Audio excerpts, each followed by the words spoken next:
guilt trip story.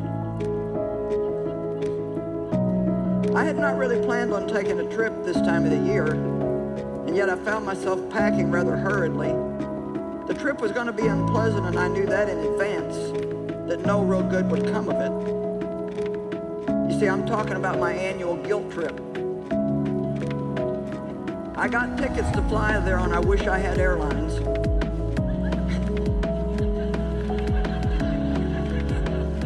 It was an extremely short flight. I got my baggage, which I could not check, so I chose to carry it myself all the way. It was weighted down with 1,000 memories of what might have been. Nobody greeted me as I entered the terminal to the Regret City International Airport. I say international because people from all over the world come to this dismal town. As I checked into the last resort hotel, I noticed that they would be hosting the year's most important event, the annual pity party. Well, I wasn't about to miss that great social occasion because many of the town's leading citizens would be there. First, there would be the Dunn family, you know, the should have done, would have done, and could have done. And then came the I Had family. You probably know of the Wish I Had's clan. Of course, the opportunities would be present, missed, and lost. But the biggest family would be the Yesterdays. There are far too many of them to count, but each one would have a very sad story to share.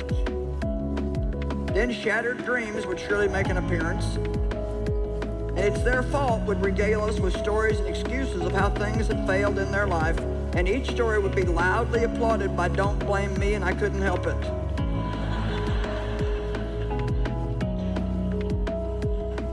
By the way, if you want this story, if you go online, put in the guilt trip story, it'll pop up with my name. Then Shattered Dreams would surely make an appearance, and It's Their Fault would regale us with stories. I read that part, okay. Well, to make a long story short, I went to this depressing party knowing that there would be no real benefit in doing it. And as usual, I became very depressed.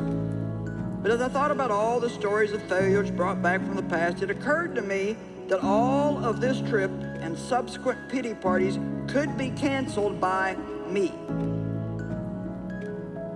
I started to realize I didn't have to be there. I don't have to be depressed. One thing kept going through my mind: I can't change yesterday, but I do have the power to make today a wonderful day.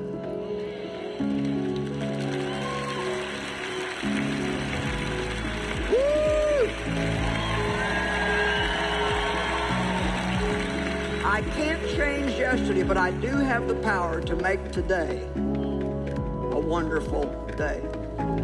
I can be happy, joyous, fulfilled, encouraged as well as encouraging.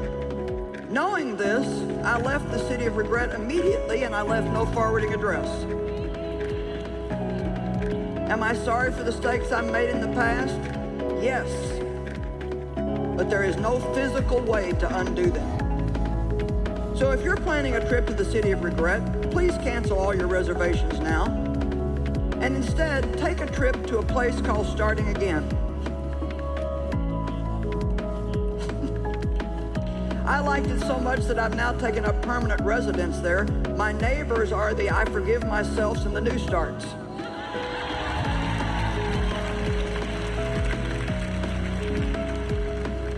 By the way, you don't have to carry around heavy baggage there because the load is lifted from your shoulders upon arrival. God bless you in finding this new town. You can find it. It's in your own heart. And when you get there, please look me up. I live on I Can Do It Street.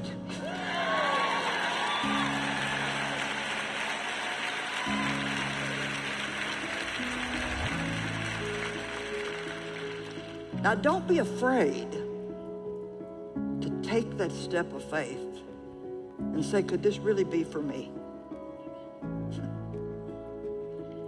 Could I really not be miserable every time I make a mistake for 2 or 3 days?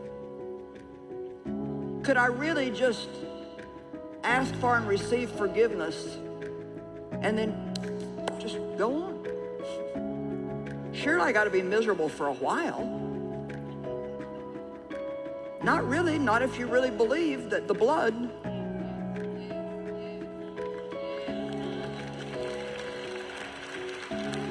See, under the old covenant, sin could only be covered. And you know, when something is covered, something ugly is covered up, you still know it's there. So it still kind of torments you. You're afraid somebody might uncover it and see it.